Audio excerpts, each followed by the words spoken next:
Hi people, welcome to MYVIRGINKITCHEN.com. Tonight I'm going to be trying to make something called chicken parm, or the full title is chicken Parmigiana or something like that.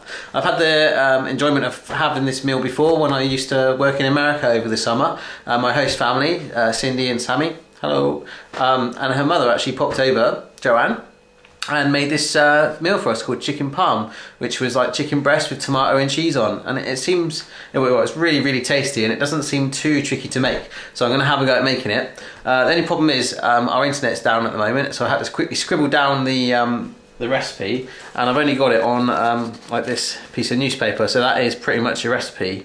The good news is I'm not cooking for myself tonight.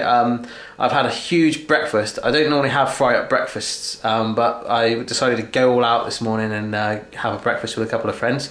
In fact, here is a picture.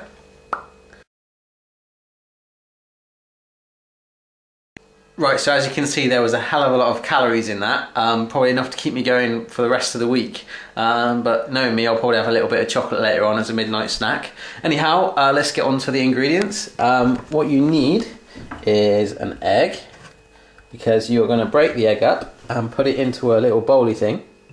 Some breadcrumbs, 100 grams of those. I actually just bought a packet of breadcrumbs, like this.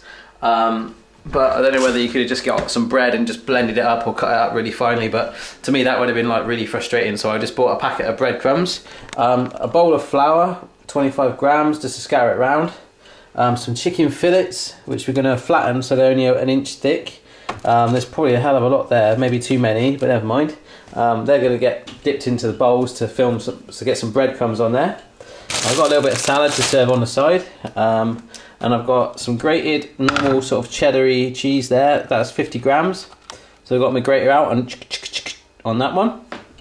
Parmesan, which this absolutely stinks. Oh, I hate the smell of cheese anyway. That's only 20 grams of that there, shavings, so kept them on there. So you've actually got two types of cheese there. How exciting.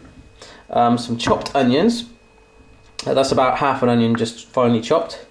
And a tin of chopped tomatoes, organic ones. And very flash, and not forgetting your optional random herb, and this one is oregano.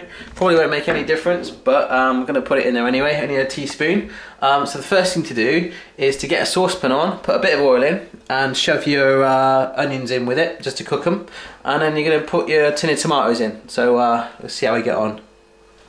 Okie doke, so I've got this pan on, and there's some oil in there, you can just about see it, there we go. That's been heating up for about 30 seconds. So get my onions and chuck them in there. I'm going to cook them a little bit for about 2 minutes, and then as you can see I've taken off the lid of my flashy chopped tomatoes one, so I'm going to pour that in a bit. But for a minute I'm just going to cook these. Wow, check out the sound effects. So yeah, I'll finish cooking these and then chuck the can in. All good. So that's only been about 2 minutes and they're sizzling away, so I think they're just about done. So we're going to grab our tomato sauce, or sorry, chopped tomatoes. Woo! Wow, steam on my hand then. Okay, maybe that was a bit wrong. Alright, let's all calm down again. If anyone wants to give me some advice on saucepan training, then you're welcome to do that. Right, so I'm mixing in the onions with the tomatoes there. Wow, it's making like a little tss every time I stir it. It's calming down now, it's calming down. Anyway, also, grab your oregano now, this won't sizzle when I chuck it in, and go for the small option, and just add a little twinkle in there. So that's about a teaspoon in there. So you've got your onions, your tomatoes, and your oregano in there, and keep that on the heat. And apparently, let me just find it. What did I write down? Tomatoes and oregano in same pan, 20 to 25 minutes until sauce thick. See, that's my complex recipe. So basically I'm going to keep stirring this every now and then, and eventually the sauce should thicken in about 20 to 25 minutes, as it says there. So let's do that. Okay, so while that's boiling away, as you can see, you can do a couple of things. Becky's just told me she wants a bit of spaghetti with it, so I've got a pan of water ready. Eventually this is going to go in the oven for about 15 minutes, which is about the same time it takes to, this isn't a microphone, about the same time it takes to do spaghetti. So I'll put that on in a bit.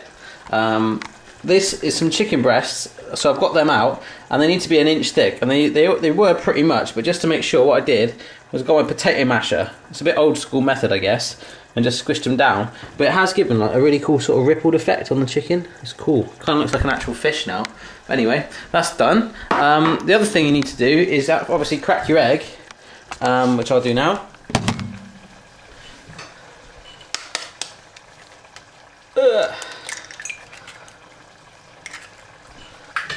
So the egg's in there. Wow, that was a live egg being cracked again.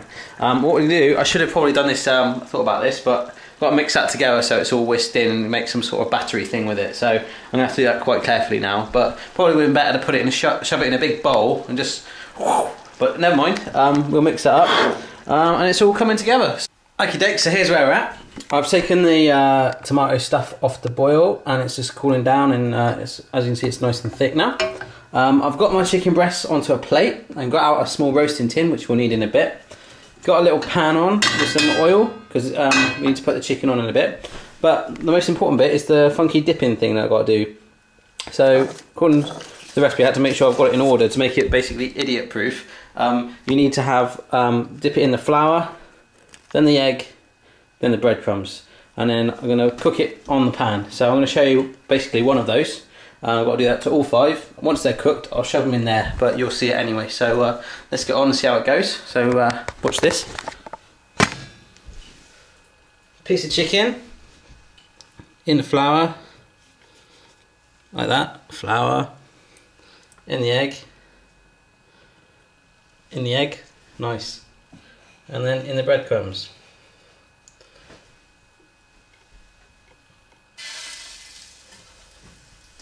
That says to cook it like that until it's golden brown. Now, these breadcrumbs are golden breadcrumbs anyway, so I'm just going to cook it for about 2 or 3 minutes on each side for both ones. It's going to go in the oven anyway, so it'll get cooked definitely. So I'll just do that with your 5 chicken breasts and keep going. Okie doke, so I've just turned the first one over that you would have seen me put on, and then just going to do my other one. As you can see, the breadcrumbs stay on there pretty well actually. I had a feeling that I'd like turn them over and all of a sudden they just go everywhere. But the flour and that, fair play to it, sticks on really well. Just try and turn this one over. That one I probably need to do again, but I'm going to try and get them both so they're all that brown on both sides. I'm going to wok them in the pan. So I'm going to skip that bit so you don't have to watch it all, because that could take a bit of time. But you know, we're getting there. Okay, here we go then. That's what it's come out like. Now, I don't know if any of you order Domino's pizza, they do a side like chicken strippers, and they look just like those things. Anyway, I've just put my spaghetti on, so that's going to take about 10 minutes. The sauce is still warm, so now we get to pour it over the... I'll bring you there. This might be able to help. Pour it over your chicken.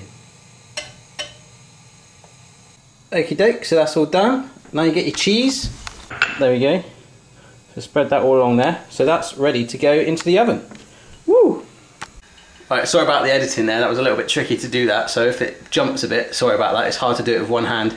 Anyway, spaghetti's still on, and there we go. It's going to go in the oven, which is preheated to gas mark 6 for 15 minutes.